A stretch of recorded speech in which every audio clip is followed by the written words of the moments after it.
नेहमी असं वाटतं की शाळा आपली 10वी नंतर संपते, पण मला असं वाटतं माझी शाळा खरं तर माझं ग्रॅज्युएशन झाल्यावर सुरू झाली.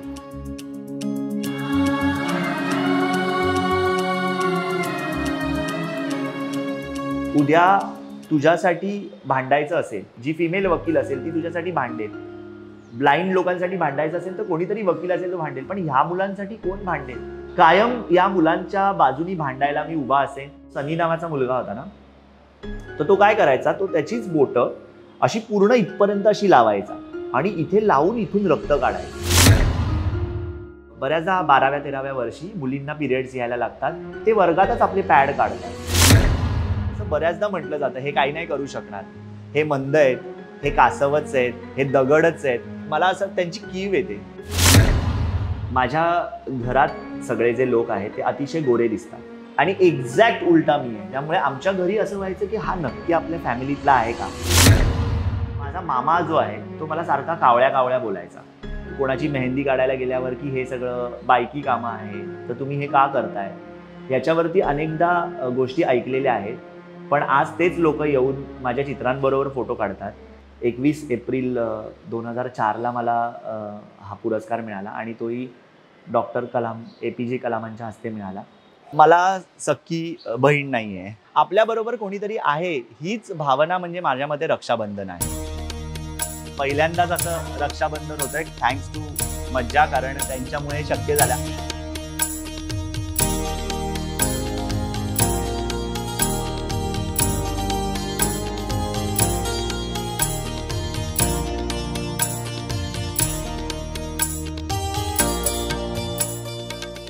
हॅलो नमस्कार फ्रेंड्स, मी मज्जाची नीलम. आज रक्षाबंधन आहे आणि तुम्हा सर्वांना रक्षाबंधनच्या खूप खूप शुभेच्छा.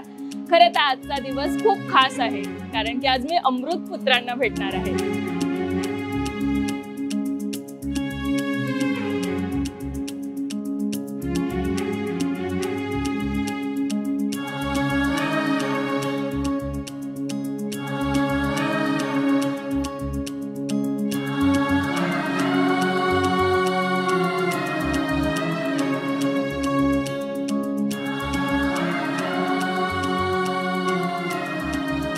आणि ज्या कलाकारातील माणसाने या अमृतपुत्रांना घडवलंय असा सुमित पाटील माझ्यासोबत आहे. सुमित, कसा आहेस? मस्त. आणि खरं तर थँक्यू सो मच, तू आम्हाला इथे येण्याची संधी दिलीस. मला पण बरं वाटतंय, कारण इट्स मज्जा बरोबर अनेक वर्षांचं सगळे संबंध आहेत आणि तुम्ही सगळे शाळेत आलात त्याबद्दल मला खूप आनंद होतोय. या अमृतपुत्रांना घडवण्यामागचा पहिला थॉट काय होता? आपण असं म्हणतो की काही गोष्टी स्पेशल असतात, तशा आयुष्यात काही गोष्टी अशा स्पेशल येऊन गेल्या आणि तेव्हा असं वाटायला लागलं की आपण ह्या सगळ्या मुलांबरोबर राहिलो तर आपल्याला खूप शिकण्यासारखं आहे. म्हणजे नेहमी असं वाटतं की शाळा आपली 10वी नंतर संपते, पण मला असं वाटतं माझी शाळा खरं तर माझं ग्रॅज्युएशन झाल्यावर सुरू झाली. मी राजा शिवाजी विद्यालयाचा विद्यार्थी, त्यामुळे आमच्या शाळेच्या खालीच काही लोकांचे वर्ग होते ज्यात अशी माझी विशेष मुलं शिकत होती आणि त्यामुळे त्यांना सतत बघणं व्हायचं. पण त्यांच्याबरोबर आपण काय करू शकतो का असं जेव्हा वाटायला लागलं, तेव्हा असं मला वाटलं की कलेतनंच आपण त्यांची सेवा करू शकतो किंवा त्यांच्याकडनं काही गोष्टी शिकू शकतो. आणि मग ह्या नरे पार्क शाळेकडे मी वळलो. ही विशेष मुलांची शाळा आहे आणि इथे मी गेल्या 8 वर्षापासून शिकवतोय. हे 9वं वर्ष आहे आणि त्याच्या आधी मी वरळीच्या एका शाळेमध्ये शिकवायचो. तर मुळात मला असं वाटतं की ही जी सगळी मध्यम वर्गातली आणि थोडी गरीब वर्गातली जी मुलं असतात, तर ती आपल्याला बरंच काहीतरी शिकवून जातात. म्हणजे त्यांच्याकडे कुठल्याही प्रकारच्या कंप्लेंट्स नाही आहेत. आणि मला एक गोष्ट आजच्या काळात जी जाणवली ती म्हणजे ते कोणाशीच स्पर्धा करत नाही. म्हणजे जर मी त्यांना चित्र रंगवायला दिलं ना, तर ते स्वतःचं चित्र रंगवतात आणि स्वतःचं कंप्लीट झालं की दुसऱ्याला पण मदत करतात. म्हणजे त्यांना त्या स्पर्धेमध्ये कुठल्याही धावाधावीमध्ये काही इंटरेस्ट नाही. त्यांना एकमेकांना मदत करायची आहे आणि त्यांना पुढे जायचं आहे. हा त्यांच्यातला गुण मला खूप चांगला शिकायला मिळाला, जो घेऊन मी जगण्याचा प्रयत्न करतोय. ही शाळा पण मला थोडी स्पेशल वाटली, कारण की इथे आम्ही बघतोय की इकडे प्रत्येक दरवाज्यावर काहीतरी वेगळं पेंटिंग आहे किंवा काहीतरी वेगळं शिकवणार आहे. या शाळेविषयी आणि या मुलांविषयी नेमकं काय सांगशील थोडक्यात आम्हाला? खरं तर ही शाळा परेलमध्ये आहे. त्यामुळे परेल, लालबाग हे कलेचं माहेरघर आहे आणि इथे मला असं वाटतं की प्रत्येक घरात एक कोणी ना कोणी कलाकार असतोच, कारण गणपती असेल, सगळे उत्सव असतील, तर त्यात घरगुतीच आपण सगळं काम करत असल्यामुळे आम्ही प्रत्येक वर्गाला एक पर्सनल टच दिलाय. आणि मुळात मला असं वाटतं इथल्या सगळ्या शाळेतल्या येणाऱ्या मुलांना पण शाळा आपली वाटली पाहिजे. त्यांना असं वाटलं पाहिजे की कुठेतरी आपण फॅन्टॅसी असणाऱ्या वर्ल्डमध्ये जातोय. त्यामुळे सगळे वर्ग असे थोडेसे क्रिएटिव्ह केलेले आहेत. आम्ही वेगवेगळ्या प्रकारच्या थेरपीज घेतो. त्यातनं जी आर्ट अँड क्राफ्ट थेरपी घेतो, तर त्या आर्ट अँड क्राफ्ट थेरपीतल्या काही गोष्टी आजूबाजूला लावून त्यांनीच केलेल्या वस्तूंमधनं सगळी सजावट केलेली आहे. अमृतपुत्रांबद्दल तुला काय सांगायचं होतं? अमृतपुत्र हा शब्द जेव्हा मला माझ्या डोक्यात आला, तेव्हा मला असं कायम वाटतं की ही मुलं आपल्याला काय देतात, तर तो गोडवा देतात जगण्यातला. आणि जो अमृतापेक्षा पण खरं तर खूप गोड आहे. आणि म्हणून मी कायम त्यांना अमृतपुत्र म्हणतो. आणि मला कायमच ह्यांना मतिमंद, गतिमंद अशी सगळी विशेषणं आहेत. खरं तर ते त्यांचं अस्तित्व आहे, पण मला असं वाटतं की कोणाला तरी त्यांच्या बुद्धिमत्तेवरती जज करण्याइतके आपण बुद्धिमान नाही आहोत. मी कायम म्हणतो की त्यांच्या हृदयात तुम्ही बघा, ते किती प्युअर आहेत, ते किती सुंदर आहेत. आणि म्हणून आपण म्हणतो ना की तुम्ही हार्ट पासून प्रेम करा, माइंडमधून नको. तर ते मला वाक्य कायम माझ्या डोक्यात राहिलेलं आहे. त्यामुळे ती मुलं मला कायमच प्रिय आहेत. त्यांच्यातनं येणारा जिव्हाळा माझ्यासाठी खूप महत्त्वाचा आहे. म्हणून ही अमृतपुत्र कायमच माझ्यासाठी स्पेशल आहे. पण या सर्व अमृतपुत्रांची तू रक्षा करतोस. सो रक्षाबंधन स्पेशल आहे. तर रक्षाबंधन म्हणजे तुझ्यासाठी नेमकं काय आहे? खरं तर मला सख्खी बहीण नाही आहे. आणि त्यामुळे कायमच असं होतं की राखी आपण शाळेत असताना पण बनवायचो. शाळेतल्या राख्या सगळ्यांनाच प्रिय असतात. इथेही मी राख्या बनवण्याची आम्ही शिबिरं घेतो वेगवेगळी. आणि मुलं खूप सुंदर सुंदर प्रकारे राख्या बनवतात. त्या राख्या बनवल्यानंतर असं वाटायचं की ही राखी कोण आपल्याला हातात बांधणार. आणि तुम्ही माझ्यासाठी हा धक्काच दिलाय. म्हणजे मला हे ॲब्सोल्युटली माहीत नव्हतं की तुम्ही माझ्याबरोबर रक्षाबंधन करणार आहे. आणि माझ्या ज्या सगळ्या आत्ते बहिणी किंवा मावस बहिणी आहेत, तर त्या राख्या पाठवून देतात. आता म्हणजे भेटणं पण आमचं होत नाहीये. म्हणजे गेल्या 8-10 वर्षात तर मी भेटलोही नाहीये.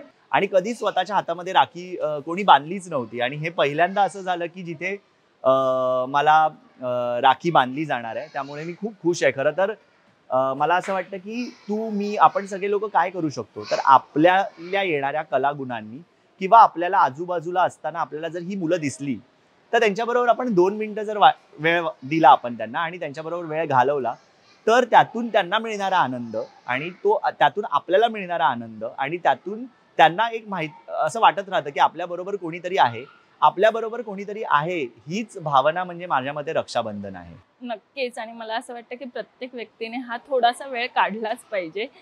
रक्षाबंधन आहे, तर आठवणीतलं एखादं रक्षाबंधन विचारलं तर सुमितसाठी ते नेमकं कोणतं असणार आहे? मला कोविड काळातलं रक्षाबंधन खूप आठवतंय. कारण त्यावेळेला मी कुडाळमध्ये अडकलो होतो. काहीच कळत नव्हतं. आणि मी ज्या वाडीत मी कुडाळमधल्या आंबेडकर नगरमध्ये राहत होतो. आणि तिथे 2-3 महिन्यानंतर आमच्या अनेक जणांमध्ये खूप छान बॉन्ड झालं तयार. आणि तिथल्या ज्या सगळ्या आजूबाजूला ज्या माझ्या बहिणी होत्या, त्यांनी मला अचानक म्हणजे मी आर्टिस्ट आहे आणि मी तिकडे काहीतरी आर्ट करायचो. म्हणून त्यांनी बियांमधनं आणि अशा सगळ्या क्रिएटिव्ह गोष्टींमधनं राख्या बनवून आणल्या माझ्यासाठी. आणि त्यांनी मला बांधल्या. हे माझ्यासाठी कायमच लक्षात राहणार आहे. कारण असं अनपेक्षित होतं. म्हणजे असं काहीतरी मी कुठेतरी अडकलोय आणि तिथे अडकलेल्या ठिकाणी ह्या बहिणी माझी रक्षा करतायत. आणि त्यांनी येऊन मला ही राखी बांधणं. आणि तो टफ पिरियड होता कोविडचा. आणि मला इथलं काहीच कळत नव्हतं. आणि मी तिथे कुडाळमध्ये होतो.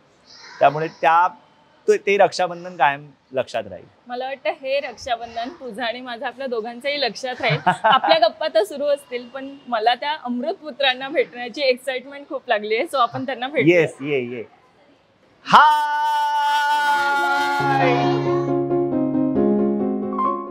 आज आपल्याला भेटायला इट्स मज्जाची टीम आली आहे. ही नीलम ताई आहे. तिला हाय करा सगळ्यांनी. आणि हे खूप सारे दादा तुम्हाला इकडे बाजूला दिसत असतील. ते सगळं तुमचं शूट घेत आहेत. माहिती आहे ना तुम्हाला? शूट घेऊन काय करतात ते? हा, असं ना. हा, कळलं. त्याला सगळं येतं. आता गणपती येणार आहे. गणपती करून दाखव पटकन. गणपती बाप्पा करून दाखव. आणि चोंड कशी असते गणपती बाप्पाची? हा, हलवून दाखव प्रॉपरली.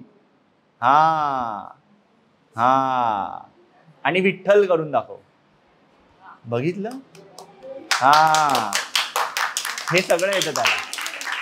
सुमित शाळेत आली आहे आणि शाळेत आल्यावर नॉस्टेल्जिया होतो आणि सगळ्या आपल्या जुन्या आठवणी ताज्या होतात. शाळेत आले की एक गोष्ट पहिली आठवते ती म्हणजे शाळेची प्रार्थना. आणि मला माहिती आहे की तुम्ही सगळ्यांनीच या मुलांना प्रार्थना शिकवली असेल. सो या अमृतपुत्रांकडनं मला प्रार्थना ऐकायला आवडेल. येस, सगळेजण प्रार्थना म्हणणार ताईसाठी? चला हात जोडा. चला, 1 2 3.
वा वा.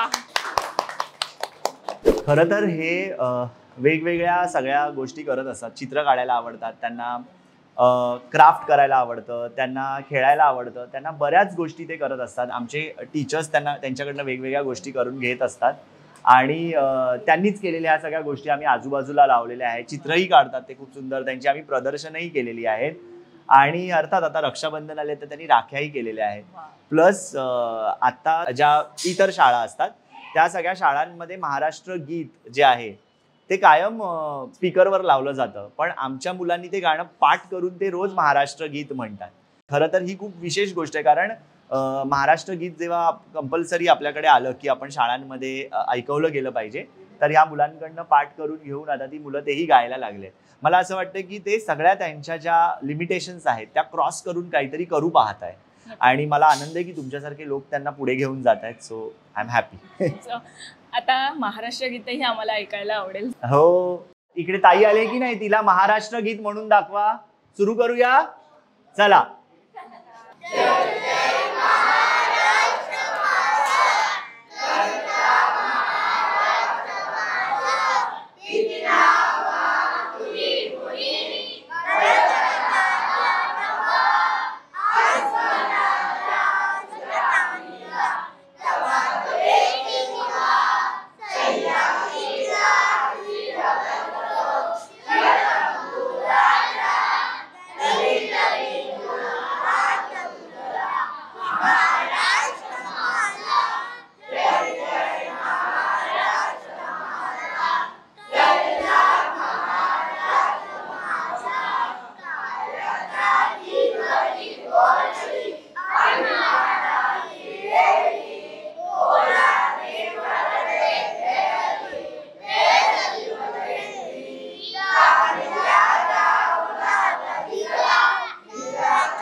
वा वा वा वा.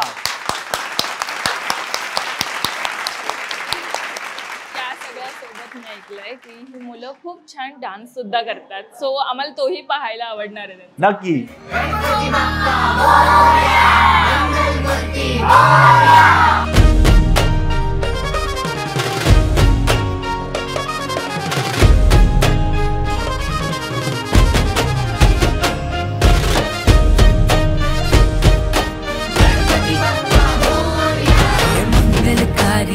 लई भारी गणरायाचं रूप, लई दिवसांनी येणार घरी ओंकार स्वरूप.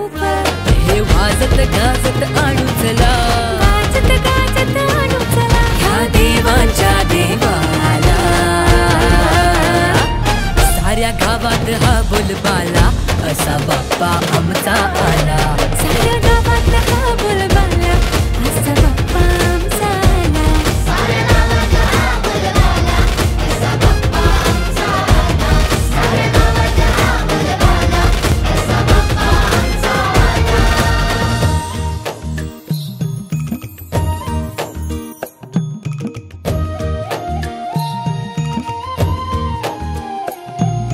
गौराईचा सण आल्या माहेरा पाहुण्या ग.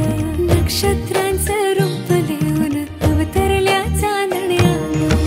सर्व सुखाचा सागर मोरया मायेचा रे पाझर मोरया.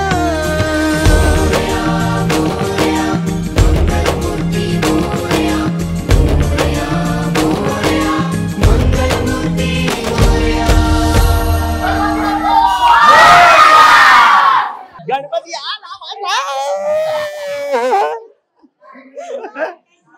कसं चल ये या. आपण घालू, ये. तू आणि मी हा घे चल घाल घाल. पकड त्याला हा.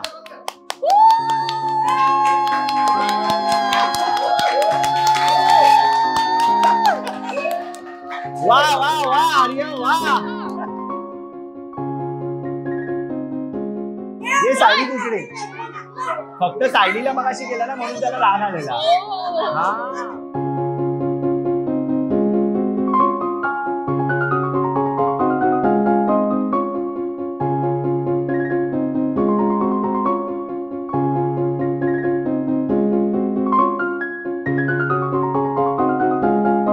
कसं वाटतंय सगळ्यांना? मजा आली? इतका छान ती मुलं डान्स करतात. आता गणेश उत्सव येतो. मला सांग शाळेत किती तयारी झाली सगळी? गणेश उत्सवाची तयारी आमची खूप महिन्यांपासून चालली आहे. खरं तर आम्ही कंठी मुकुट बनवतो, प्लस यावर्षी आम्ही एका मंडळाचं डेकोरेशनच ही मुलं करणार आहेत आणि ते सगळं काम गेल्या अनेक दिवसांपासून चालू आहे आणि पुढेही ते आता सेटवर येऊन काम करतायत. आणि हा जो गणपती बघतोय आपण, वा. हा पण गणपती यांनीच तयार केलेला आहे. किती सुंदर. आणि हा म्हणजे त्यात खरं तर मी रंगगंध हा माझा एक प्रकल्प आहे. हो. म्हणजे प्रत्येक रंगामध्ये एक गंध आहे आणि त्या गंधातून ही मुलं चित्र काढत असतात आणि ते हे बाप्पाचं रूप त्यांनी साकारलेलं आहे पूर्णपणे. खूप छान आहे. खूप सुंदर. हो. कोणाकोणाला ड्रॉइंग आवडतं? सगळ्यांना सगळी मुलं चित्र काढतात. चित्र हो, काढतात. हो. हा बघ हा पण वा किती मस्त. बाप्पा काढतो. हो त्यांनी ते काढलंय ते सांगतोय तो. खरं तर ही मुलं खूप जास्त एनर्जेटिक आहे हे कळतंय. आज आपण खरं तर रक्षाबंधनसाठी भेटलोय आणि मला असं वाटतं आता ज्यासाठी भेटलोय ते होऊन जायला हवंय. या सगळ्या मुलांकडून तुला आपण राखी बांधूया जे या मुलांनी स्वतः तयार केल्यात. बरोबर?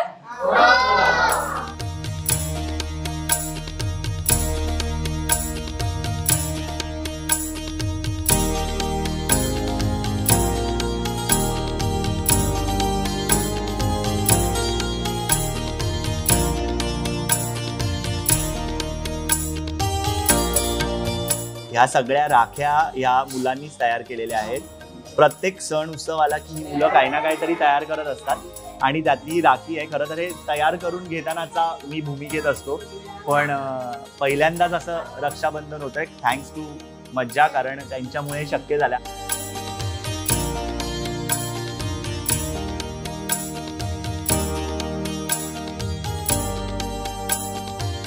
हे घे सायली आणि हे हंसिका आणि दोघींना कॅडबरी. हे घे आणि हे घे. खरं तर दैनंदिन जीवनामध्ये त्यांनी सक्षम व्हावं आणि सुदृढ व्हावं यासाठी पूर्ण शाळा काम करत असते आणि ही आमची जी नरे पार्क विशेष मुलांची शाळा आहे ती एक्स्ट्रा करिक्युलम ॲक्टिव्हिटीजमध्ये पण खूप काम करत असते. म्हणजे मागच्या वर्षी आम्ही एक नाटक बसवलेलं, जे नाटकही पूर्ण मुंबई पातळीवर राज्य पातळीवर पहिलं आलं. तर ही मुलं खूप काही काम करत असतात आणि त्यांचं काम हे खरंच अशा वेगवेगळ्या माध्यमातून पुढे येत असतं. आणि काय सांगू मी, मला आनंद होतो की आज माझ्या शाळेतले सगळे लोक मला नीलम थँक्यू यार.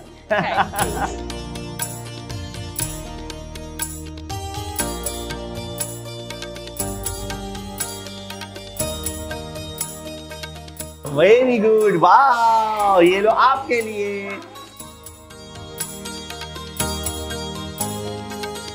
हा खूप सुंदर चित्र काढतो आणि खूप सुंदर चित्र रंगवतो आणि हा तबला पण खूप सुंदर वाजवतो.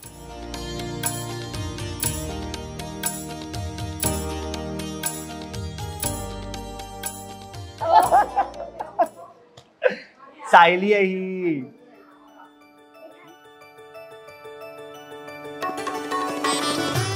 या आमच्या शाळेतल्या श्रद्धाबाई आहेत. या स्पीच थेरपी आणि बाकी सगळ्या थेरपीजवर खूप काम करतायत आणि स्पेशल एज्युकेटर म्हणूनच काम करतायत गेले अनेक वर्ष.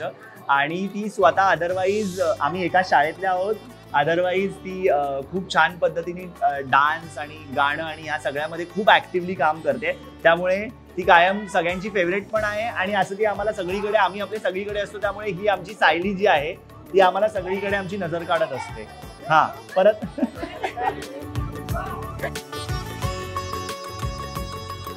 मगाशी मी एक उल्लेख ऐकलेला की रंगगंध ते नेमकं काय आहे आणि या सगळ्या पेंटिंग्स त्या मुलांनीच साकारलेल्या आहेत असं वाटतं मला. हो, खरं तर रंगगंधची संकल्पना अशी सुचली की जे दृष्टीबाधित आहे ते रंग कसं ओळखू शकतात.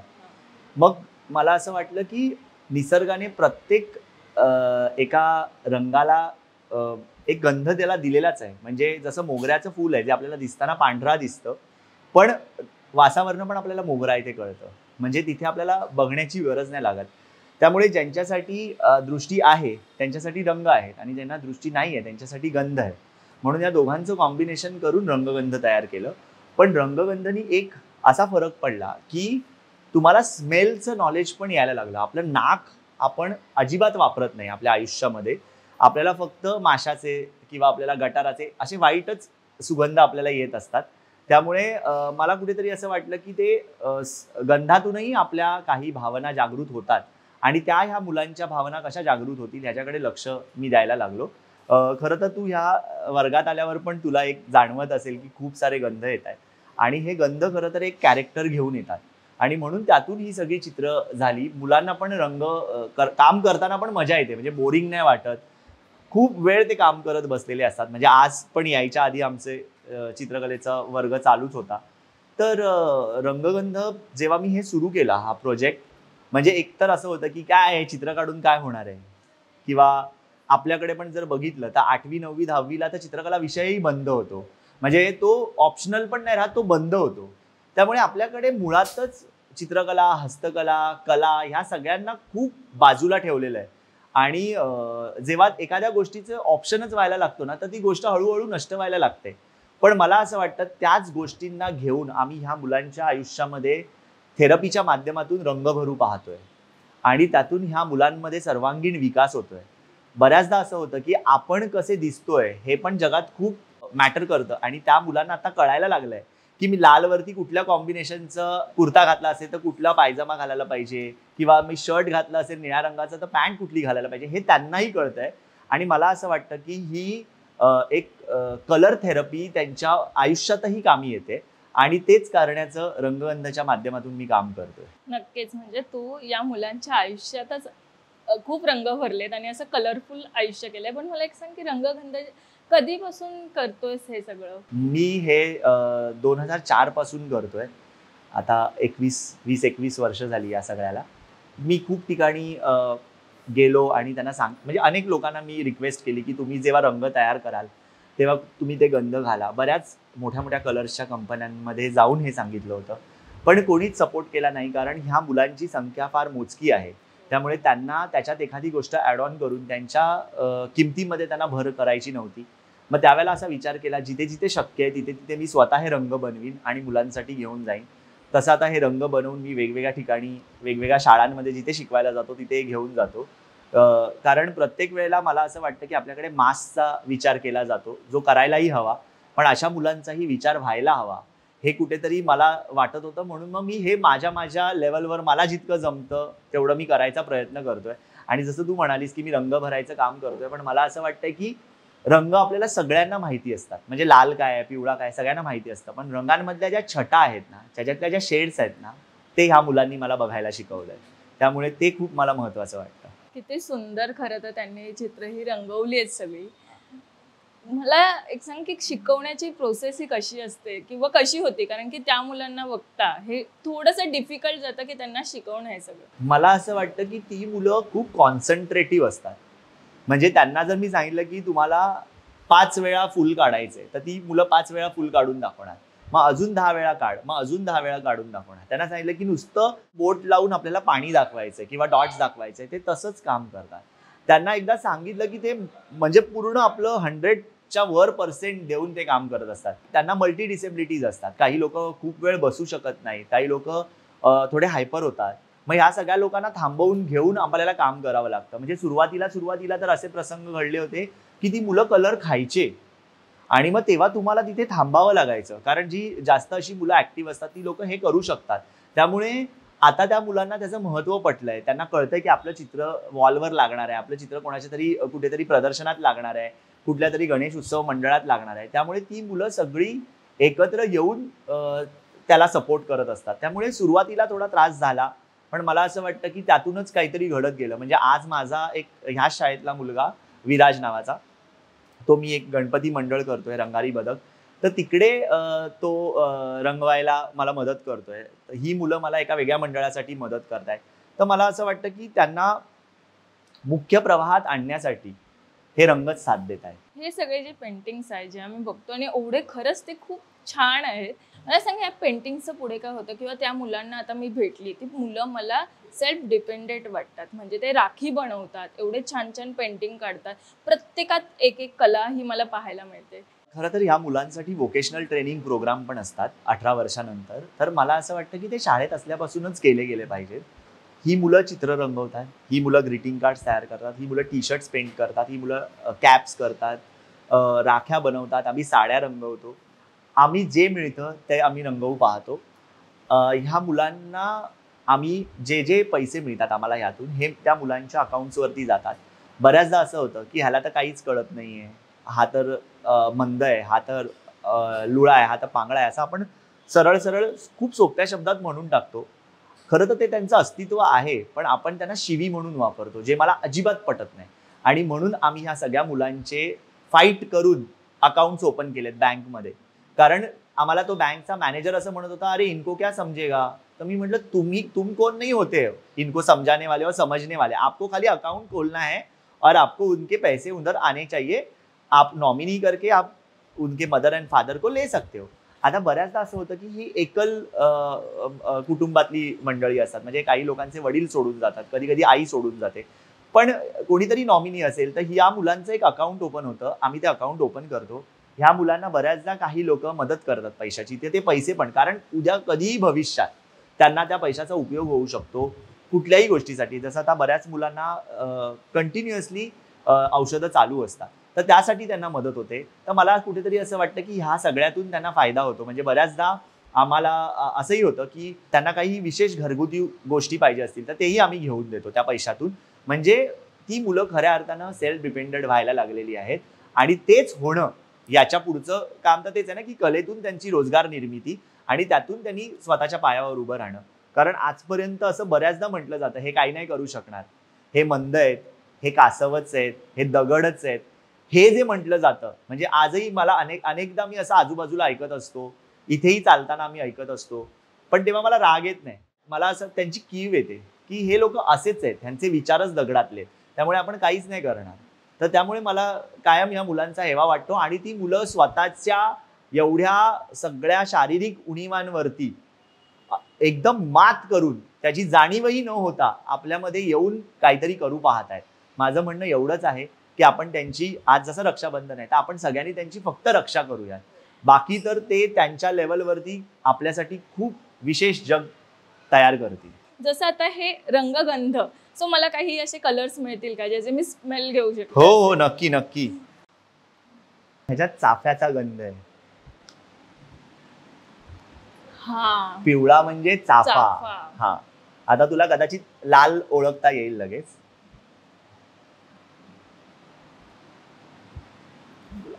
गुलाब तिने लगेच ओळखलं. खरं तर सोप्या पद्धतीने यात रंग हे केलेले आहेत. म्हणजे गुलाबाचा लाल, चाफ्याचा पिवळा, हिरवा म्हणजे गवती चहा, पांढरा म्हणजे मोगरा, असं. आणि मला बरेच लोक विचारतात की काळ्याला गंध कुठला आहे, तर तेव्हा मी असं सांगतो की काळा म्हणजे काय, तर काळा म्हणजे असा डेप्थ मधला विचार आहे की जिथे तुम्ही खूप विचार करता. आणि काळा हा असा रंग आहे की जिथे तुम्हाला डोळे बंद करावे लागतात, आणि जे डोळे बंद करून असतात कायम, म्हणजे जी माझी मंडळी अशी जे दृष्टीबाधित आहे त्यांच्यासाठीचं ते अस्तित्व आहे. आणि मग तेव्हा मला असं वाटतं की काळ्याला मी कुठलाच गंध दिलेला नाही आहे, कारण त्यांच्यासाठी तो गंध जो घेतील तो असेल. त्यामुळे असे मी 72 रंग तयार केलेले आहेत ज्यांना गंध दिलेले आहेत, आणि गंधातून ते रंगगंधचे सगळ्या निर्मिती झालेल्या आहेत. आताही माझी मुलं जेव्हा गणपती रंगवत आहेत तेव्हा गोल्ड आणि सिल्वरचं काम ते करतात. तर तेव्हा गोल्ड म्हणजे मी बदामाचा त्याला गंध दिलेला आहे, आणि सिल्वर म्हणजे काजू, कारण काजू आणि बदाम हे त्यांना माहिती आहे, त्यांना पौष्टिक आहारात येतं, त्यामुळे त्यांना त्याचा वास माहिती आहे. मग तेच वास मी दिलेले आहेत जेणेकरून त्यांनाही कळेल की अशा प्रकारे प्रत्येक रंगासाठी गंध दिलेत आणि त्यातून ते काम करतायत. म्हणजे ते प्रत्येक रंगाचा आधी सुगंध घेतात आणि त्यानुसार हा, कारण त्यांना कलर ब्लाइंडनेस पण असतो. जरी ते इंटेलेक्च्युअली डिसेबल असतील तरी काही लोकांना कलर ब्लाइंडनेस असतो, काही लोकांना जांभळा आणि निळा सेमच वाटतो, काही लोकांना लाल आणि भगवा सेमच वाटतो. तर त्यावेळेला त्यांना कसे डिफरन्शिएट करता येतील त्यासाठी हे गंध उपयोगी पडतात. पण ह्या रंगांना एवढा छान सुगंध आहे, हे रंग जर कोणालाही हवे असतील किंवा आम्हालाही वापरण्यात हवे असतील तर कसा याच्यासाठी संपर्क करावा? माझी एक संस्था आहे श्रीरंग चॅरिटेबल ट्रस्ट, आणि त्याचे एक वेबसाईट पण आहे, त्यावरती तुम्ही रंग ऑर्डर करू शकता, रंग तुम्हाला पोहोचू शकतात. तुमच्याही आजूबाजूला जर कुठे अशी मंडळी असतील की ज्यांना दिसत नसेल किंवा अशी स्पेशल नीड्सवाली असतील तर त्यांना तुम्ही हे रंग घेऊ शकता. अगदी खूप कमी किमतीमध्ये आम्ही हे रंग उपलब्ध करून देतो, आणि मला असं वाटतं की त्यांनी एकदा तरी आयुष्यात काहीतरी रंगवून त्यांनी त्या रंगांचा आस्वाद घ्यावा आणि एकदा तरी ते रंग पाहावेत अशी माझी इच्छा आहे. त्यामुळे तुमच्यासारख्या लोकांच्या माध्यमातून मी एक विनंती करतो की हा आमचा एक छोटासा कॉज आहे, ही आमची चळवळ आहे, तर तुम्ही जर त्याच्याबरोबर जोडले गेलात तर नक्की ही चळवळ अजून पुढे जाईल. सो नक्की ज्यांना ज्यांना हे रंग हवे असतील सो त्यांनी ते संपर्क करा. पण मला हेच विचारायचं की हे एवढे छान पेंटिंग्स करतात, राखी बनवतात, जर कोणाला डोनेशन द्यायचं असेल किंवा हे देखील घ्यायचे असतील तर ते कशा पद्धतीने? श्रीरंग चॅरिटेबल ट्रस्टच्याच वेबसाईटवरती आम्ही सगळं ठेवलेलं आहे आणि तिथेही डोनेशन देऊ शकता. जे लोक डोनेशन देतात तर त्यांना आम्ही जिथे जिथे प्रदर्शनं करतो किंवा आम्ही जिथे जिथे वेगवेगळे प्रकल्प करतो तिथे ते येऊन आम्ही त्यांना बघायला सांगतो. कारण तुमचं डोनेशन जितकं महत्त्वाचं आहे तेवढा तुमचा सहभाग पण महत्त्वाचा आहे. म्हणजे पैशांनी तुम्ही सहभाग दिलाच, पण तुम्ही जर आलात, म्हणजे जे आपण म्हणतो ना की मानवी श्रम, तर ते पण करण्यासाठी अनेक लोक येत असतात. आणि मला असं वाटतं की जे लोक आता मोठे झालेले आहेत त्यांना रंगवताना, चित्र काढताना किंवा क्राफ्ट करताना ते नॉस्टॅल्जियामध्ये जातात आणि त्यांची पण एका अर्थाने थेरपी होते. त्यामुळे खूप लोक त्याच्यासाठी आमच्याबरोबर जोडले गेलेले आहेत. तर असं वेगवेगळ्या पद्धतीने लोक जोडले गेलेले आहेत आणि जोडतायत अजूनही. त्यामुळे मला असं वाटतं की सगळ्यांनी यावं आणि रंगगंधेचा एक भाग व्हावं.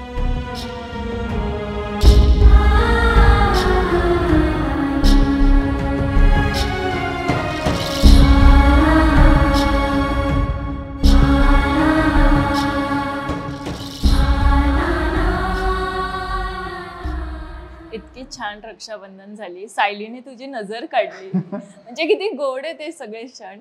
मला सांग, मगाशी तू इंट्रोमध्ये म्हणालास की मला एकही बहीण नाही आणि आज नाती जोडून चाललायस. काय सांगशील, कसं वाटतंय आता सध्या? मला खूप आनंद होतोय आणि कायम रंगांनी भरलेला हात असायचा, आज राख्यांनी भरलाय. त्यामुळे एक वेगळा आनंद आहे.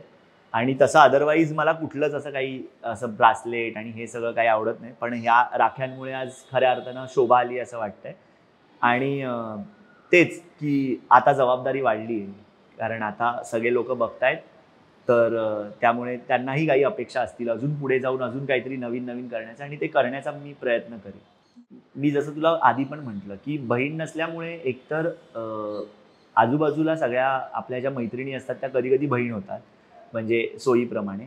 पण यांच्याकडून माझी कधी रक्षाबंधन होईल असं वाटलंच नव्हतं, कारण प्रत्येक सणाला असं व्हायचं की मी त्यांना त्यांच्या त्यांच्या गोष्टी शिकवायचो. आणि पहिल्यांदा असं काहीतरी आल्यानंतर म्हणजे एकतर हे कायम लक्षात राहील.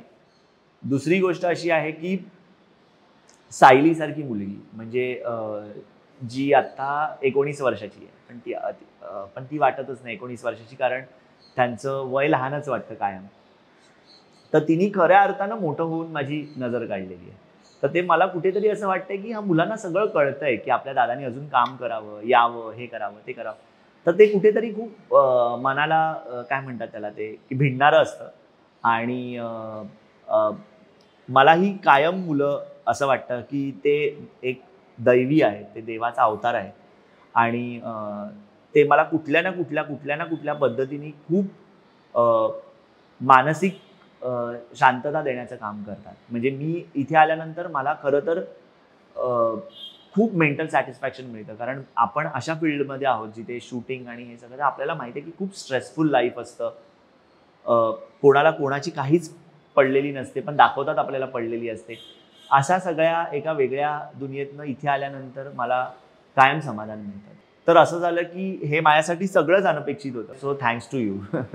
मला एक सांग, आत्ताच जे म्हणाला की ते एक वेगळं जग आहे जिथे रोज आपण वावरतो आणि आम्ही तिथे तुला वेगवेगळ्या पैलूंमध्ये काम करताना बघतोय, आणि हे एक जग आहे जिथे समाजसेवक आम्हाला सुमित पाहायला मिळतो. हे दोन्ही जे आहे ते कसं सगळं सांभाळतोय सध्या?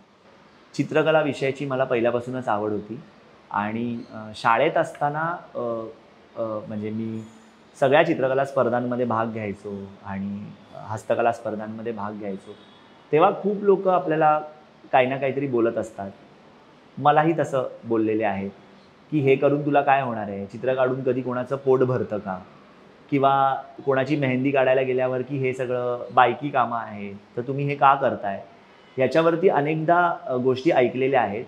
पण आज तेच लोक येऊन माझ्या चित्रांबरोबर फोटो काढतात किंवा तेच लोक येऊन कालाघोडामध्ये माझ्या इन्स्टॉलेशनबरोबर फोटो काढतात. हा बदल मला दिसतोय. तो बदल व्हायला एक 10-12 वर्षांचा वेळ गेला, पण त्यातून मला असं वाटलं माझी कलाच त्याला उत्तर देते आणि म्हणून कलाक्षेत्रात यायचं ठरवलं. मला नाटकांची आवड होती, आजही आहे, आणि त्यामुळे मग विद्या पटवर्धन यांच्यामुळे मी खरं तर या नाटक ह्या क्षेत्रात आलो. हळूहळू मग सिनेमा क्षेत्राकडे वळताना स्मिता तळवलकरांनी मदत केली आणि मग हळूहळू या क्षेत्रामध्ये आल्यानंतर कला दिग्दर्शक म्हणून काम करत असताना मग विजू माने असतील, रवी जाधव असतील, असे अनेक मोठे मोठे दिग्दर्शक मला भेटत गेले आणि त्यांच्यामुळे खरं तर माझा हा प्रवास खूप छान व्हायला लागला. आणि एक गोष्ट जी आवर्जून सांगावीशी वाटते, म्हणजे मी आत्ता नवीन सिनेमांचे जे दिग्दर्शक आहेत त्यांच्याबरोबर पण काम करत असताना, जसं नवज्योत आहे, नवज्योत बांदिवडेकर, ज्यांनी घरत गणपती केला, तर अशा लोकांबरोबर पण काम करत असताना एक जाणवलं की आपले रूट्स, आपली परंपरा घेऊन मला ते काम करायची संधी देत आहे. म्हणजे मला असं वाटतं की मी खूप ट्रेडिशनल, मी खूप रिसर्च करून काहीतरी काम करायचा प्रयत्न करत असतो. सध्या मुंबई लोकलसारखा सिनेमा चालू आहे आणि त्यात मी लोकलचा डबा, खरं तर मराठी इंडस्ट्रीमध्ये सेट लावा आणि शूट करा असं फार कमी होतं, पण प्रोड्युसरनी ती संधी दिली आणि अतिशय कमी पैशामध्ये तो डबा लावला गेला आणि सगळ्यांना आवडतोय तो. पण त्याच वेळेला काही लोक इतरही गोष्टींवर बोलत असताना आपल्याकडे असतं ना की जे चांगलं झालंय त्याच्याबद्दल बोलण्यापेक्षा आपण वाईट गोष्टींवरती जास्त बोलून आपला सिनेमा कुठेतरी पाठी ठेवतोय. तर ते कुठेतरी नाही केलं पाहिजे, कारण आपण खूप छान पद्धतीने काहीतरी वेगळे विषय, वेगळ्या लव्ह स्टोरीज आपण समोर घेऊन येतोय किंवा घरत गणपतीसारखा फॅमिली चा विषय लोकांसमोर येतोय. तर ह्या सगळ्या विषयांना आपण खरंच साथ दिली पाहिजे. आणि मला आनंद याच्यासाठी होतो की मागच्या गणपतीच्या जस्ट आधी 26 जुलैला घरत गणपती रिलीज झाला होता आणि यावेळेला 1 ऑगस्टला मुंबई लोकल रिलीज झाला आहे. त्यामुळे गणपतीचं इथे वातावरण असताना हे सगळे सिनेमे रिलीज होत आहेत. तर मला असं वाटतं बाप्पाचा आशीर्वाद असेल. आणि आता पुन्हा एकदा घरत गणपती रिलीज होतोय काही दिवसामध्ये, त्यामुळे पुन्हा एकदा तो आनंद असणार आहे आणि परत एकदा सिनेमागृहांमध्ये घरत गणपती येणार आहे. तर कुठेतरी हे खूप आनंद देणारं वातावरण आजूबाजूला पण आहे, म्हणजे जसं तिथेही आहे.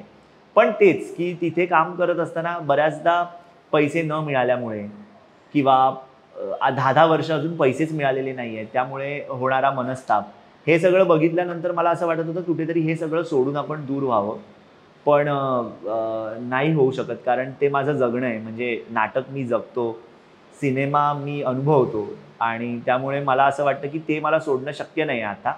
पण इकडे काम करत असताना मला त्या सगळ्या स्ट्रेसला कुठेतरी शून्य करता येतं आणि ही मुलं मला ते एकदम वेगळ्याच जगात घेऊन जातात आणि त्यामुळे मला आवडतं हे सगळं करायला. त्यामुळे दोन्ही गोष्टी खरं तर मला असं वाटतं की मला बॅलन्स ठेवत आहेत माझ्या आयुष्यासाठी. मला असं वाटतं ही मुलं तुझ्या आयुष्यातील बूस्टर आहेत. हां, ते एनर्जी बुस्टर आहेत ॲब्सोल्युटली. कारण ते लोक वाटेल ते करू शकतात.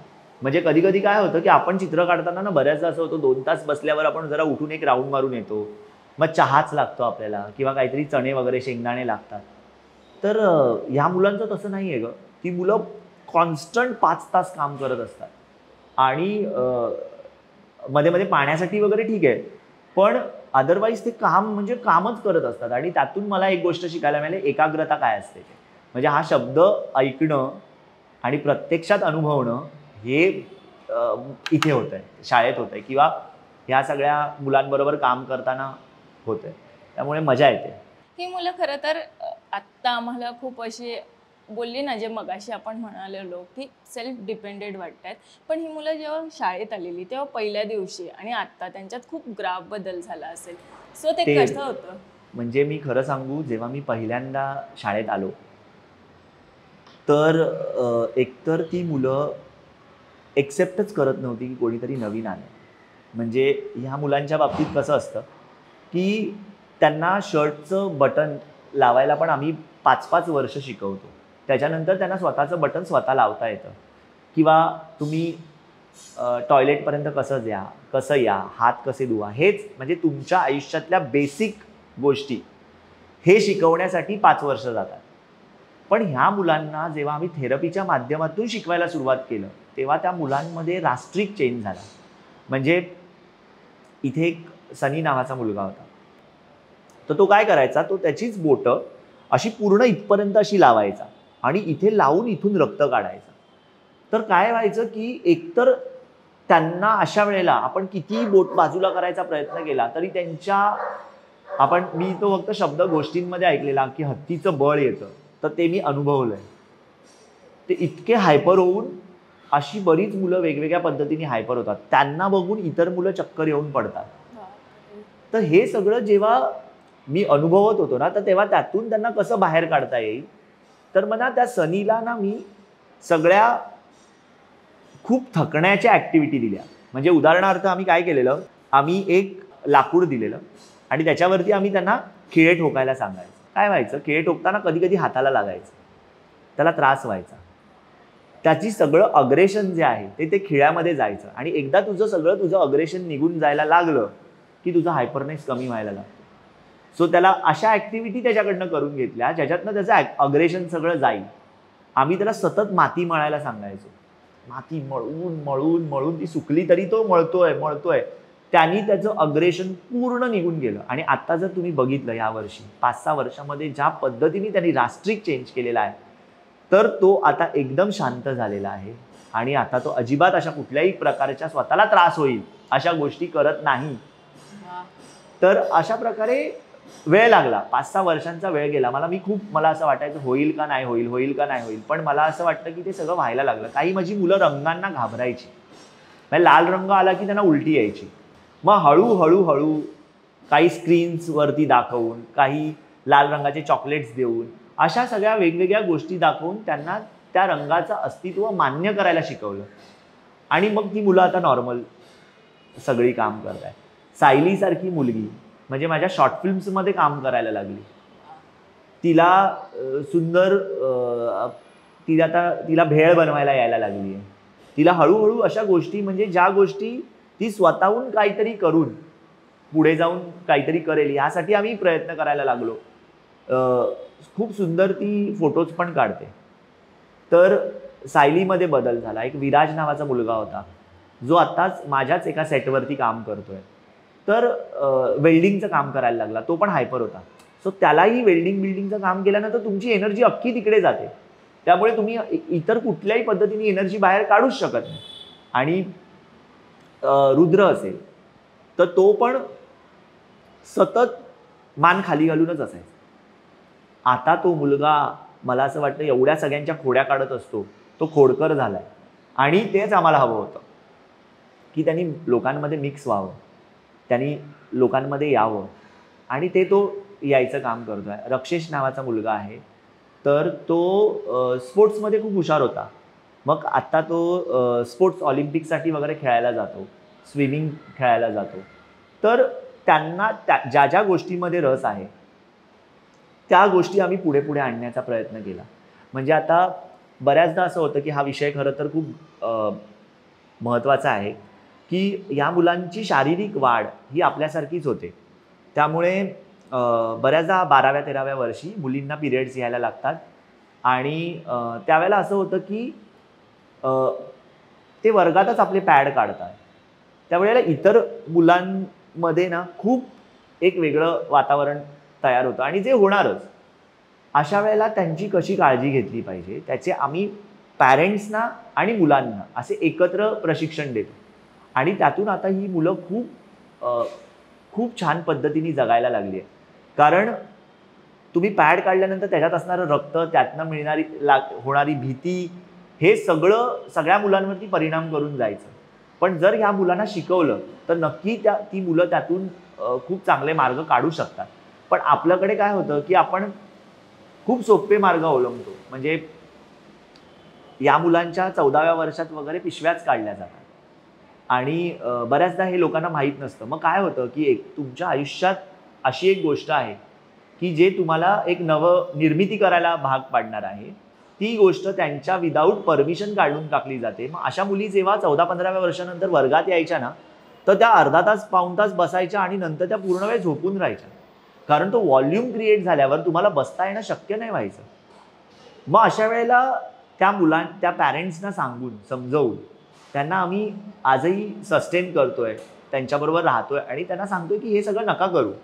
कारण हे तुमच्यासाठी सोपा ऑप्शन असेल पण कदाचित तो त्यांच्या आयुष्यावर परिणाम करणारा असेल, तर तुम्ही हे नका करू. हे सगळं शिकवायला, सांगायला, पॅरेंट्सकडनं हो म्हणून घ्यायला हा आमच्यासाठी खूप मोठा टास्क असतो. पण टचवूड मी म्हणेन की ह्या शाळेतले जे सगळे पालक आहेत ते खूप सपोर्टिव्ह आहेत. म्हणजे शाळेतल्या ज्या प्रिन्सिपल आहेत, माधवी मॅडम किंवा इथे असणाऱ्या समीक्षा मॅडम, श्रद्धा टीचर ज्या मगाशी होत्या, उल्का मॅडम, नंतर आमचे हे सगळा जो स्टाफ आहे ना, ह्या सगळ्यांना मदत करत असतो. आणि मला सांगायचा आनंद होतो की आमच्या जे इतर स्टाफ आहे, म्हणजे शिक्षकांव्यतिरिक्त ज्या कमलबाई आहेत आणि असे, तर त्या शबाना म्हणून आमच्याकडे आहेत. त्या दोघी जणी सतत त्यांना काय पाणी लागेल, हे लागेल, जेवायला लागेल, सगळं करत असतात. त्यामुळे जेवढं आई काळजी घेते तेवढं ह्या बाई सगळ्याजणी काळजी घेत असतात. त्यामुळे ही मुलं खूप एन्जॉय करतात आणि ह्या सगळ्या मुलांमध्ये जो काय फरक होतोय तो आम्ही थेरपीच्या माध्यमातून किंवा रिसर्चच्या माध्यमातून आणतोच आहे. पण जे ग्राउंड लेवलवरती त्यांना खुश ठेवायचं जे काम करतायत ना, ते ही सगळी मंडळी करतायत. त्यामुळे आम्ही पुढचं काम करू शकतो. आणि हे आम्ही अनुभवलं पण आल्यापासून बघतोय की प्रत्येक टीचर किंवा जे कोणी स्टाफ असतील ते सगळेच जण त्या मुलांची खरंच काळजी घेत आहेत.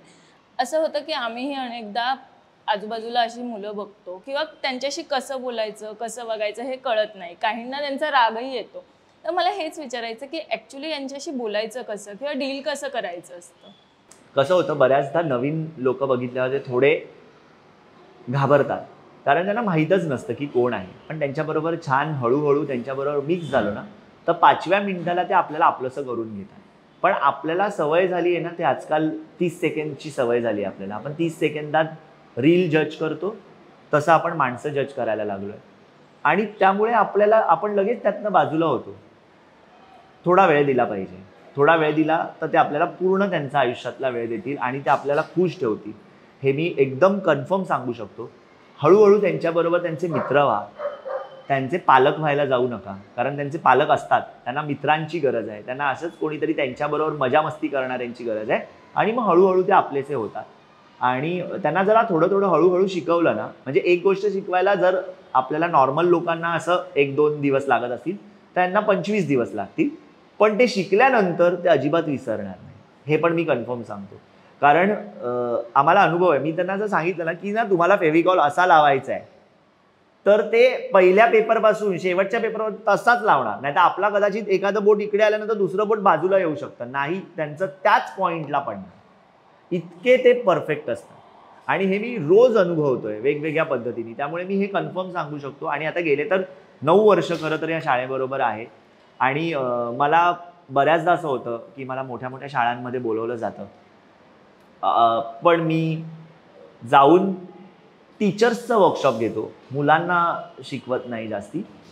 पण इथे मला मुलांना शिकवायला आवडतं. BMC शाळा आहेत ह्या आणि बृहन्मुंबई महानगरपालिकेची शाळा म्हणजे काय, कोण येणार, कोण मुलं जातात, असं आपल्याकडे एक आजूबाजूला समज आहे.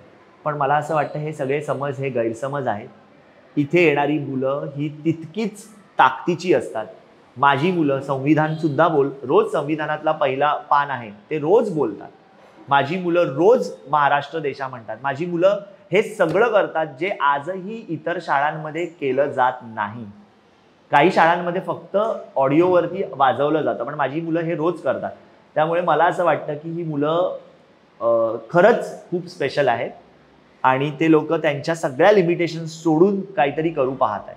त्यामुळे मला कितीही मोठ्या मोठ्या ऑफर आल्या तरी पण मला ह्या शाळांमध्ये रमायला आवडतं, कारण ह्यांना काहीतरी करायचं आहे. तर त्यामुळे मला असं वाटतं की ह्या शाळांबरोबर राहावं. आणि एकच शाळा म्हणजे मी अशा अनेक दृष्टिबाधित म्हणजे ब्लाइंड स्कूल ज्या असतात तिकडे बऱ्याचदा शिकवायला, बऱ्याच शाळांमध्ये शिकवायला जातो. पण स्पेसिफिकली चॅलेंज मुलांची शाळा म्हणजे ही जी स्पेशल शाळा आहे ती एकच मी शिकवतोय, कारण मला ह्या मुलांमधला जो केस स्टडी आहे तो काही वर्षांनी पुस्तकरूपी बाहेर आणायचा आहे. आणि त्यातून मला असं वाटतं की तो अनेक अशा पालकांना मदत करेल की ह्या मुलांबरोबर अजून थोडंसं कसं छान पद्धतीने आपण कलरफुल आयुष्य घालवू शकतो. सुमित, तू असं आत्ताच म्हणालास की माझी मुलं, मला असं वाटतं यातच सगळं येतं. खरं तर ना आता मगासपासून मी त्यांच्यामध्ये वावरते, मला तर वाटतं हे तू खूप मोठं धाडस करतोस. म्हणजे त्यांना शिकवणं, त्यांना एक वेगळा दृष्टिकोन देणं. तर ह्याची सुरुवात कशी झाली आणि तुला कधी असं जाणवलं की आपण या मुलांसाठी करावं? काय झालेलं माहिती आहे का, म्हणजे हा किस्सा मी कुठेच सांगितलेला नाही आहे, पण इथे सांगतो.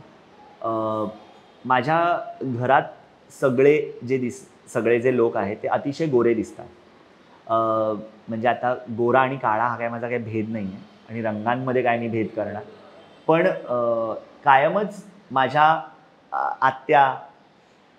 आत्याकडचे म्हणजे बाबांकडचे आणि माझ्या आईकडचे जर तू सगळ्यांना असं एकत्र उभं केलंस आणि मला उभं केलंस तर तू म्हणशील एकदम वास्ट डिफरन्स आहे. म्हणजे ब्लॅक अँड व्हाईट ते सगळे फार छान गोरेपान आणि सुंदर आणि असे, आणि एक्झॅक्ट उलटा मी आहे. त्यामुळे आमच्या घरी असं व्हायचं की हा नक्की आपल्या फॅमिलीतला आहे का. तर याच्यावरती खूप गोष्टी व्हायच्या, पण शेवटी आई सांगायचीच नाही असं तसं. मग माझा मामा जो आहे तो मला सारखा कावळ्या बोलायचा. तर ते 4थी पर्यंत वगैरे ना मला सतत थोडं वाईट वाटायचं की अरे काय आहे, सतत मला काळ्यावरनं कावळ्या बोलते. त्यामुळे कायमच मला असं वेगळं ट्रीट केलं गेलेलं होतं. आणि आपण पण बघ ना, कावळा आपल्या आजूबाजूला असतो पण त्याला आपण फार इग्नोर करतो. तर माझ्यासाठी इग्नोर केलेला विषय हा माझ्यासाठी महत्त्वाचा विषय वाटायला लागला. आणि म्हणून समाजामध्ये असे इग्नोर असणारे सगळे लोक असतात त्या घटकांबरोबर मला काम करायला आवडतं. कारण मला कुठेतरी असं वाटत होतं, मला नंतर असं वाटायला लागलं अरे मी खरंच आहे का ह्या फॅमिलीचा, कारण अजिबातच मी जवळपास पण नाही आहे. म्हणजे मला ह्या मुलांमध्ये जास्त रस निर्माण व्हायला लागला. आजूबाजूला ही मुलं जेव्हा असायची तेव्हा ही मुलं खूप आपण समाज म्हणून, तू समाज म्हणजे काय, तू आणि मी आहे, आणि आपण ह्या मुलांना कायम बाजूला ठेवलेलं आहे. आणि आपण आपल्याला समजतो की आपण हुशार आहेत आणि म्हणून यांना आपण मतिमंद म्हणतो. नाही, कदाचित ते आपल्याला काय म्हणत असतील याचा आपण विचारही करत नाही आहोत. म्हणजे तू आज मला सांग की उद्या तुझ्यासाठी भांडायचं असेल तर कोणीतरी वकील असेल, जी फिमेल वकील असेल ती तुझ्यासाठी भांडेल. ब्लाइंड लोकांसाठी भांडायचं असेल तर कोणीतरी वकील असेल तो भांडेल. पण ह्या मुलांसाठी कोण भांडेल? आणि मग परत त्याला जज करतील की यार तुम्ही कसं या मुलांच्या बौद्धिक गोष्टींवरती बोलू शकता, किंवा तुम्ही या मुलांना कसं डिसाईड करू शकता की ह्या मुलांचं हे झालेलं आहे, ह्यांना स्वतःचाच मेंदू नाही आहे. तर मला नेहमी असं वाटतं की आपण त्यांना कधीच जज करू नये, आपण त्यांना कधीच अशा पद्धतीने वाईट पद्धतीने बघू नये, त्यांच्या बौद्धिक गोष्टींवरती आपण कधीच डाऊट घेऊ नये. त्यामुळे कायम या मुलांच्या बाजूनी भांडायला मी उभा असेन आणि मी भांडतो या सगळ्यांच्या. तर मग त्याच्यात माझा स्वार्थही असतो की नाही, माझ्या मुलांना योग्य न्याय मिळायलाच पाहिजे. म्हणजे आत्ता तर मी त्यांचा एक सिम्बॉल आहे ज्याच्यावरती मेंदूचं चित्र आहे. म्हणजे इंटेलेक्च्युअल डिसेबिलिटी असल्यामुळे मी म्हणतोय का मेंदू, तुम्ही कोण डिसाईड करणारे आहात की हे चित्र असायला पाहिजे. मी त्यांच्यासाठी असं म्हणतोय, जर आपण त्यांना स्पेशल नीड्स म्हणतोय किंवा स्पेशल म्हणतोय, तर स्पेशल म्हटल्यानंतर आपल्याला दिल आठवतं. मग आपण त्या दिल आणि एक आयकॉन असं कॉम्बिनेशन करून काहीतरी डिझाईन करू शकतो का? आणि मग अशा मुलांना हे आवडेल. पण आमच्यासाठी काय सिम्बॉल आहे तर ते मेंदू म्हटल्यानंतर त्यांना भीती वाटणारच ना. आणि त्यांना काय माहिती मेंदू हा आहे ते, म्हणजे आपण डिसाईड नाही करू शकत. आणि आपणच जे सगळं डिसाईड करून ठेवलंय ना, यासाठी मला असं वाटतं की मी कुठेतरी छेद द्यायला उभा आहे. आणि म्हणून ठरवलं की ह्या मुलांसाठी काम केलं पाहिजे. सो ही कुठून तरी इग्नोरन्सची जी सुरुवात होती ती कुठून तरी घरातून झाली होती.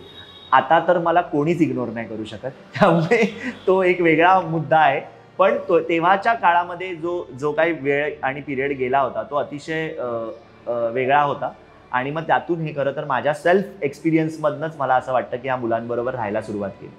सो मला असं वाटतं की ह्या सगळ्या समाजाकडे बघण्याचा जो दृष्टिकोन आहे तो खूप आधीपासून सुरुवात त्याची झाली. वयाच्या 15व्या वर्षी तुला बालश्री पुरस्कार मिळाला. मला एक सांग की तेव्हाचा सुमित तर खूप वेगळा होता, काय फिलिंग होती तेव्हा? खरं तर मला हा प्रश्न विचारल्यावरच एकदम हे झालं.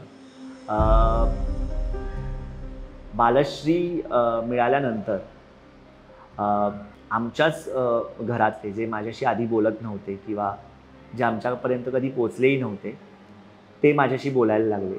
म्हणजे मला पहिल्यांदा अनेक लोकांचे फोन आले. माहीत नाही मला ते का बोलत नव्हते, कुठल्या कारणांसाठी बोलत नव्हते, पण ते सगळे लोक मिळाले. खूप लोक ज्या पद्धतीने माझ्या बद्दल बोलायचे किंवा एक विरोध होता तो सगळा मावळला गेला.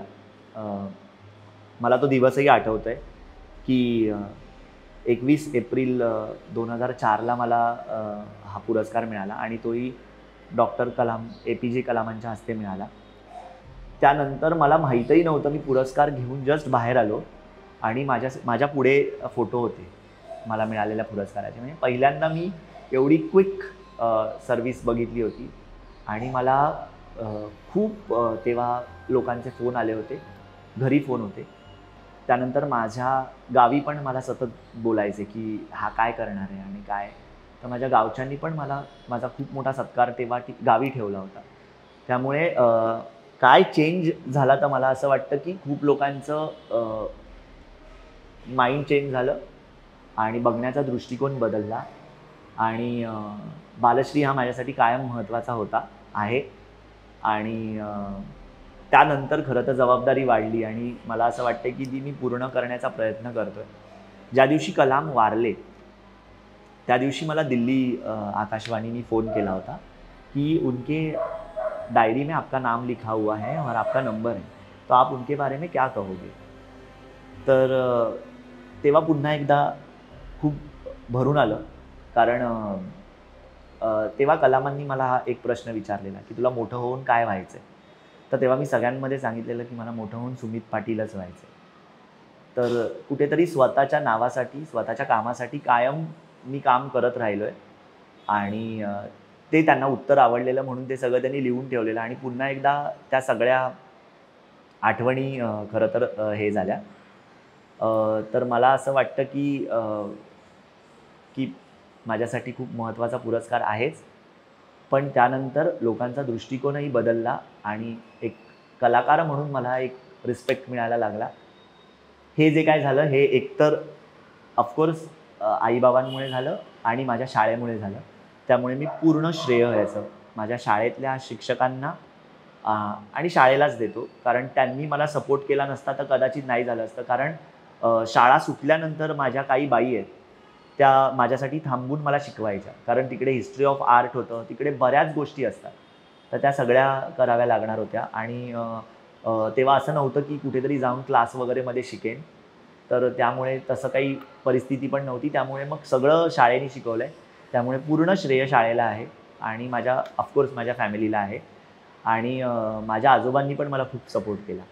तर ते आज नाही आहे, पण त्यांच्यामुळे हे सगळं शक्य झालं. परिस्थिती नसतानाही जसं आता तू म्हणाला की बालश्री आणि आत्ता जे नाव तू जपण्याचा पहिल्यापासून एक प्रयत्न करत होता ते आता डॉक्टर सुमित पाटील असं झालंय. मला सांगा आता कसं वाटतंय ते? तेच की पहिल्यापासूनच इग्नोरन्स होता कोणालाच वाटलं नव्हतं की ह्या फील्डमध्ये शिकून काहीतरी करेल. कारण मुळातच आजही कोणी विचारलं की हा काय करतो तर आमच्या घरच्यांकडे उत्तर नसतं. सेट लावणं अजूनही लोकांना माहीत नाही आहे. म्हणजे आपल्या फील्डमधल्या सगळ्यांचंच असं आहे, जे आज टेक्निकल टीम पण आपली आहे इथे, हा शूट घेतो काय करतो माहीत नसतं. मला कायम असं वाटायचं आमच्या घरात सगळेच डॉक्टर वकील असे झालेले आहेत, शिकलेले आहेत. तर मला असं वाटत होतं की मी ह्या सगळ्यांपेक्षा जास्त शिकावं आणि दाखवून द्यावं की कलेच्या क्षेत्रात पण आपण शिकू शकतो आणि लोकांसमोर एक आपला विषय पॉवरफुली रिसर्च पद्धतीने मांडू शकतो. आणि म्हणून मी डॉक्टरेटला सुरुवात केली. कॉलेज झाल्या मी लगेच, म्हणजे मी कॉलेज नाहीच, मी शाळा झाल्या लगेचच कामाला लागलो होतो. कारण ह्या फील्डमध्ये शिकायचं असेल तर तुम्हाला भरपूर रंग, भरपूर कॅनव्हास आणि ह्यासाठी भरपूर पैसा लागतो. त्यामुळे मी सकाळच्या वेळेमध्ये कॉलेज करायचो आणि दुपारच्या वेळेमध्ये मी कॉनकॉर्ड स्टुडिओला काम करायचो. मग मी अनेक ॲड एजन्सीजमध्ये कामं केलेली आहेत, चॅनलमध्ये काम केलेलं आहे, पोगोसारख्या चॅनलमध्ये काम केलेलं आहे. तर ते सगळं करत असताना हळूहळू तो सगळा बदल होत गेला. आणि मग शिकत असताना मला असं वाटलं की मी औरंगाबाद विद्यापीठामध्ये मास्टर्स केलं आणि मग माझं डॉक्टरेट मी वनस्थली विद्यापीठ राजस्थानला केलं. तर हे सगळं करत असतानाचा प्रवास खूप मोठा होता आणि खूप डिफिकल्ट होता. कारण माझा विषय पण मुळात वेगळा होता की ह्या मुलांना, म्हणजे सगळ्या स्पेशल मुलांना चित्रकलेच्या आणि कलेच्या माध्यमातून आपण कसं शिकवून त्यांना सक्षम करू शकतो. तर त्यामुळे तो विषय घेऊन करण्यामध्ये परत एक चॅलेंज होतं. कारण ह्यांच्याबद्दलचा रिसर्च, ह्यांच्याबद्दलची माहिती आजूबाजूला फार कमी आहे, त्यांच्याबद्दलचं अज्ञानच फार लोकांसमोर आहे. आणि ते सगळं पुसून एक वेगळा विषय छेद पाडून करणं हे खूप महत्त्वाचं होतं, जे परत एकदा ह्या मुलांमुळे शक्य झालं. परत ह्या सगळ्या मुलांना, ज्या मुलांना मी शिकवत आलो आत्तापर्यंत, त्या सगळ्यांना त्याचं क्रेडिट देतो. कारण त्यांच्यामुळे हे मला हा प्रोजेक्ट करणं शक्य झालं, शिकावंसं वाटलं. आत्ताही त्याच्या पुढचं पोस्ट PhDसाठीचं काम चालू आहे. तर शिकत राहीन आणि मला असं वाटतं की त्यातून आपला विषय मी ठामपणे मांडत राहीन. कारण जर एखादा विषय ठामपणे लोकांसमोर आला तरच काहीतरी बदल होऊ शकतो असं मला वाटतं आणि तो विषय मांडण्यासाठी मी पुरेपूर प्रयत्न करेन. थँक्यू सो मच सुमित, आमच्याशी गप्पा मारल्या, आम्हाला इथे भेटायला बोलवलं. आज मी एक वेगळा दृष्टिकोन खरं तर तुझ्यामुळे इथून घेऊन जाते आणि खरंच त्यासाठी थँक्यू. मला पण आभार मानायचे, कारण तुम्ही सगळे मित्रमैत्रिणी आहात. हे एक बंधन आहे जे आत्ता सुरू होईल. तर त्यामुळे इट्स मज्जा टीमचे मी खूप आभार मानतो. मला पुन्हा एकदा सगळ्या माझ्या पूर्ण पाठीमागे जाऊन सगळ्या आठवणी ताज्या केल्या, सगळ्यांच्या आठवणी आल्या आणि आपण म्हणतो ना की इतिहासाच्याच खांद्यावर उभं राहून भविष्याची तोरणं बांधता येतात. तर ते कुठेतरी आत्ता पुन्हा एकदा आठवतं आहे आणि ती लाईन कायम डोक्यात ठेवूनच भविष्याकडे बघण्याचा दृष्टिकोन पुढे नेत जाईन. खरंच खूप थँक्यू. खरं तर आपण कुटुंबात जन्माला येतो, पण त्यानंतर जन्म झाल्यावर आपण खूप माणसांना जोडतो आणि त्यातून एक कुटुंब तयार होतं आणि त्यावरनं आपणही घडत जातो. तर असाच एक घडलेला व्यक्ती म्हणजे सुमित पाटील आहे. सो मी मज्जाची नीलम तुमचा इथेच निरोप घेते आणि नक्की आपण पुढच्या अशाच काहीतरी खास एका व्हिडिओतनं लवकरच भेटू. So thank you so much. Bye bye. Marathi मनोरंजन सृष्टीमधील मालिका, चित्रपट, नाटक तसेच कलाकारांबद्दलच्या नवीन अपडेट्स जाणून घेण्यासाठी नक्की सबस्क्राईब करा इट्स मज्जा मराठी या आपल्या नवीन यूट्यूब चॅनलला.